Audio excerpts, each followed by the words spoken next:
world. It's in 60 NDCs, national contributions.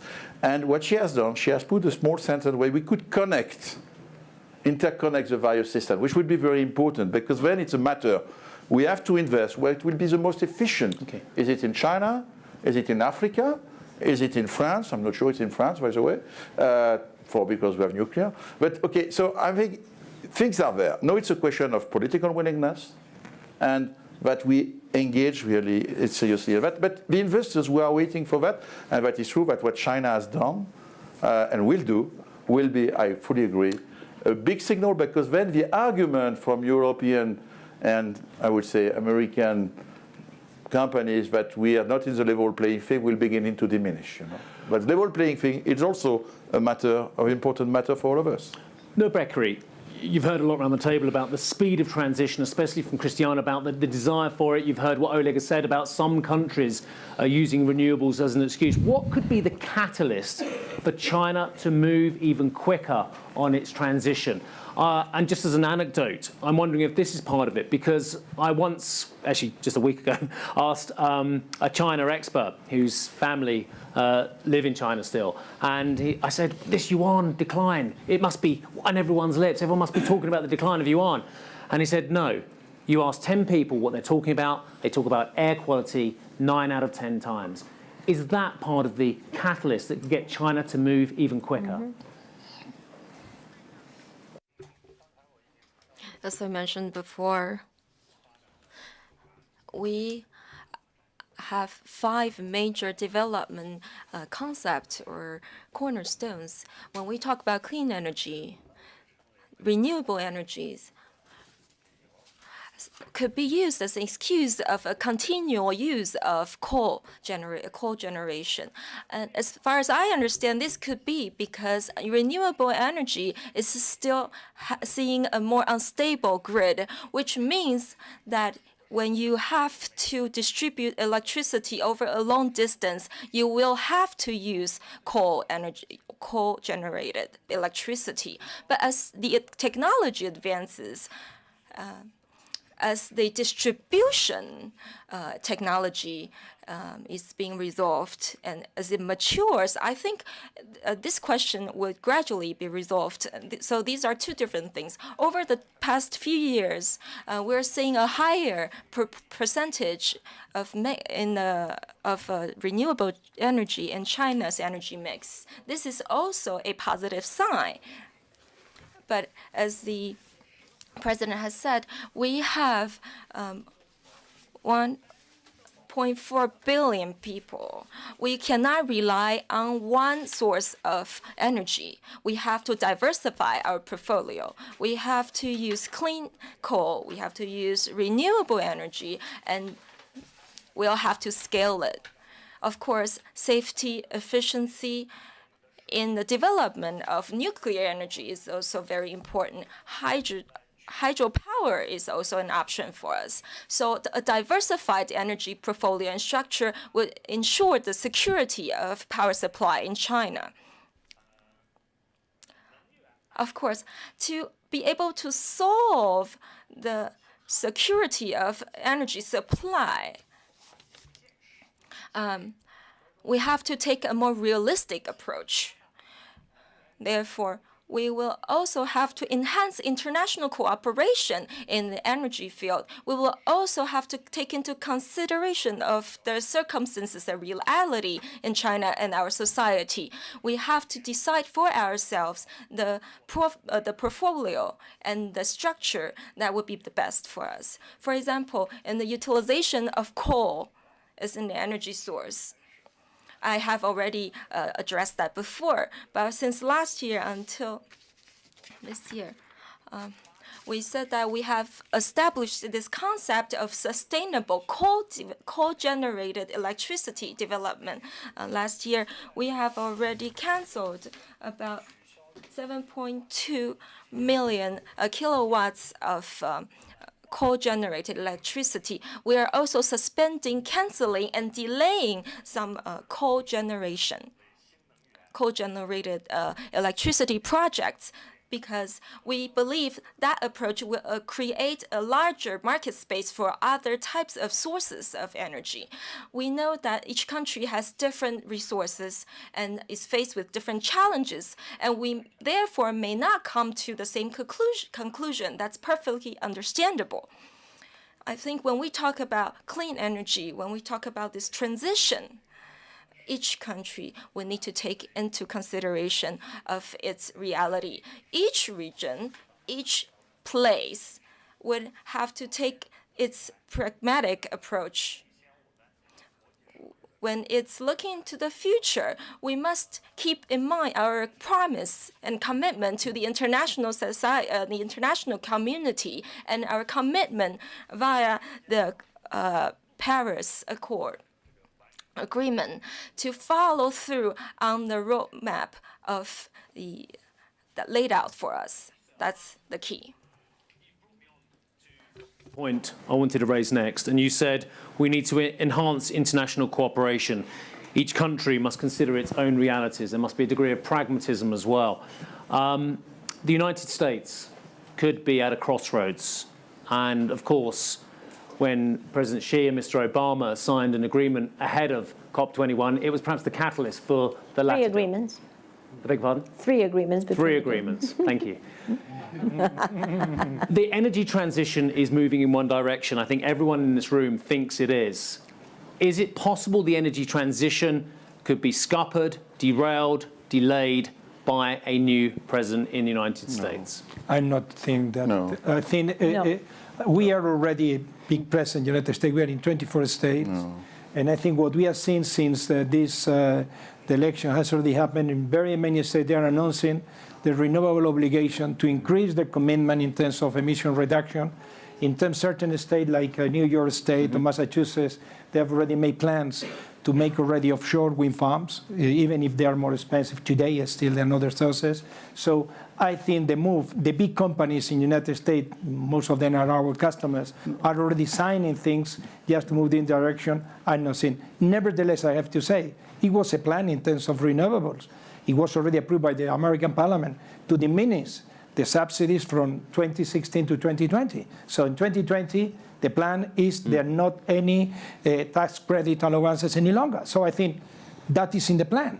And even in this basis, the technologies are competitive with another one. I'm not seeing my colleagues, American colleagues, to build today new coal power plant just to follow the instruction of whatever. I'm not seeing that one. No, but I mean, frankly, the energy mix of the US, the first driver of the change has been the gas. Because when they discovered gas shale, it has been a huge revolution. And I strongly believe that if President Obama managed to change Washington policy, it's because they just looked what was the reality of the energy mix change. The gas at $3 per million BTU is more competitive than coal. I know that Mr. Trump and then wants to stop forbidding to open new coal mine, but who will open a new coal mine in the US? Because Frankly, these are 10, 20, why? 30-year projects and Because it's a 4-year it's presidency 20, 30 potentially. years project, and because you have a change of policy for 4 or 5 years, Maybe and 8. you have a competition from coal, from gas, and tomorrow from renewable, I think no. I think this is true, there will be less regulation, okay. But again, the fundamentals, you know, I strongly believe ecology progress because of economy. Because you have investment, if the economic drivers are there, people will invest in the right direction. And today, gas is more efficient than coal in the US. So that's the reality of the mix. And okay, maybe you make politics. You say to people in some states, coal states, I will open new mines. I'm just looking to see who will invest in new mines in the US. So so I think we should, again, look to what is really pragmatic. And this is a lot of money, billions of dollars, which are invested. And I trust the people that they will not just make short-termism because there is a change of affirmation.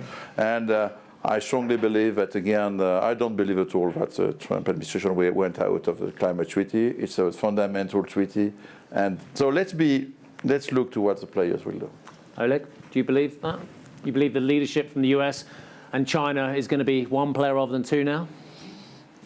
We believe that China will go in the right direction, but it's difficult for them to understand. In US, yes, there is a challenge.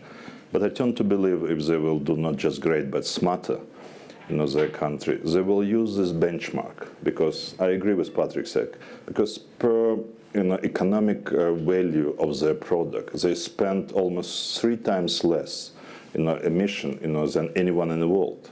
And if they would put in trade agreements, these benchmarks, and if they will demand that the rest of the country who export their product in the United States will need to face same benchmark, if not, then tariffs will be deviated, based on escalation on the programs, then I think they will create this enforcement mechanism to Paris Agreement, because at this moment there is either carbon price in 15 years, which realistically, from now, or American trade policy, which adjusts, tariffs based on, in the carbon footprint in the products they import on their territory. Christiana, do you have any concerns about the US pulling out of the treaty? I do, but not for the world. You have concerns for the US? The US, yes. And let me say my concerns are actually around 2 things. I do have an international concern because, for sure, the public funding of the United States, over which the executive has quite a bit of influence, will dry up for climate, both internally and externally and internationally. The public funding, okay? And that, I believe, is not going to have terrible influence internally in the United States, but it will put sand into the cogwheels of international diplomacy around climate change. And so that is going to be something that will have to be handled. However, having said that, we all know that public funding going into climate change anyway is only the tail that wags the dog. Mm-hmm. The dog is about trillions of dollars. It's not about millions or billions of dollars, right? So it is about the private capital shift, which, well, is represented here. I had another debate yesterday lunchtime where I think the onus was on actually government taking the lead rather than being the tail that's wagging the dog. On finance? On energy, on pushing forward. Well, government definitely takes the lead with policy, right? Because the incentives and the direction has to be there, but certainly not with public finance. That is, that is a political signal that is very, very important, in particular from the perspective of developing countries. And China is the first one to remind us all, that the financial commitment of the developed world is a very, very important political commitment. It is not what is going to move the needle. So that is one concern. The other concern is, for the U.S. economy, because the fact is, we see the evidence that everyone else continues to move forward, and everyone else, present company included, is actually pulling the future into the present. Mm-hmm. And by the United States, should they choose, and it's not at all, for sure that what is said is what is done, but should they choose to say what they're doing, they would actually be pulling the present into the past. And that's actually not a very good step to be taking when, despite what you say about globalization, you do compete in the global marketplace. And so if your technologies stay with technologies that are present today, or in fact even move back, what is going to happen with the competitive of those technologies in the international market when you want to be able to use the international market to sell your products and your goods, and you can't stay just within the boundaries of your own country. So it just doesn't make too much sense for the economy of the United States. Would anyone like to get involved? Because I'm going to have a last round of questions in a moment, but if anyone would like to ask a question to this fantastic panel, by all means do. There's a gentleman behind me, and there's a gentleman over there as well. So let's start off over here, then we'll get to you later, sir. Yes, my name is Johan Erias. I am a little bit flabbergasted because going to one point you made, Patrick, which is efficiency. But no one has talked about the lowest hanging fruit, which is rainforest. And not much was done about it in Copenhagen, but a little bit. But what happened in Paris? And isn't that something we should address? Because that would bring the $20 down to $10 in a heartbeat. I agree. Who would like to respond to that? Christiana? I'll respond to that. I would add only Russian forests as well. It's not just rainforests. Take Russian forests. Boreal forests as well, yes. Yeah. All forests. I would agree that that part, which is about one quarter of the issue that we're looking at, both quarter of the problem, but also one quarter of the solution, right? Very, very important. And that is why the text is written such that we are heading for a balance between emissions and absorptions, because it is just as important, and here we're talking about reducing emissions, but it is equally important to increase the natural absorption of the planet. So that's why the text is written that way. But actually, yes, there was a huge amount done on what we call REDD+, sorry to throw a lingo on you, but reduction of emissions of deforestation was actually a very, very important part of the component that led to the Paris Agreement, and we would not have had a Paris Agreement had that not already been put in place. So let me just say, the international structure and the regulation to deal with, in particular with deforestation, is in place. What we need now is actually the implementation. Did you want to comment on the Russian situation? May I respond to that? I mean, a large part of that is capacity building. Yes. And the framework for that was actually put in place in the lead up to Copenhagen with REDD, and then enhanced by REDD+. And if we look at the cost, if we take the carbon cost, if we can save rainforest, it's at the $5 level. Yeah. I don't think it's changed very much. Yep. And I actually did the review, which REDD was based on back in 2007, that's true. if you may remember. But what is disappointing is that the capacity building initiatives, which were supposed to be funded through World Bank initiatives, Are still incipient. are doing nothing. Norway Say are they're trying doing to do a nothing, bit, but they're hardly insufficient. I remember the Congo Basin Sir? Fund has not drawn any No. funds whatsoever towards that. Thank you very much indeed. Let's get one very quick question from you, if I could. Yeah, it's not a question, it's an observation. I come from India and had a big oil and gas company there. So a reference was made to India that India is not independent, so I thought that I would give some observations from India. Very good. Maybe one quick observation, if we could, your key observation. We're running out of time, sir. Yeah. So we are a big economy, 1.2 billion people. Our energy consumption is 1/3 of global average, so we have to cover a lot to come to the thing. China is already, just above global average. So, but despite that difficulty, like China, we have to have a portfolio of energy mix. But and coal would be dominant. But still, on clean energy, we are fully committed on Paris Convention. By 2022, we would produce 175 gigawatt of clean energy. That's the aim which the government has put for itself. 100 would come from solar, 60 will come from wind, and so on. And our oil and gas companies themselves, my own company, we are diversifying. We are diversifying into solar, wind, and even solar storage. We are doing. And I think it's very important we get that contribution from the world's largest democracy as well. So thank you very much. Yes. I'm going to come round with one more question for the panel. Oleg, you want to come in, do you? Just on the forest, Yes. funding is very important. No funds, no program, and taxes. Carbon price could be a good source for this funding, and it should be connected.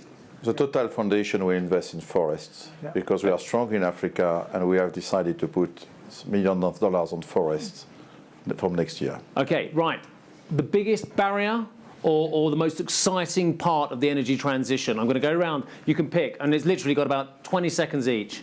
So what is the most exciting thing about the transition or the biggest roadblock you see? Patrick. CO2 pricing, R&D in CCUS, and a real collective approach beyond what has been done by the Paris Treaty. Ignacio. So a clear decision on the countries to move toward a cleaner energy. So not continuing just subsidizing those things which has not already future. So to use the resources to invest in a different type of sources of energy, not continue trying to keep and maintain the existing one just because there are no other social issues around. Thank you. Oleg. New technology, for sure. We need to develop low cost application, batteries, definitely nuclear. Of course, carbon prices, as soon as better.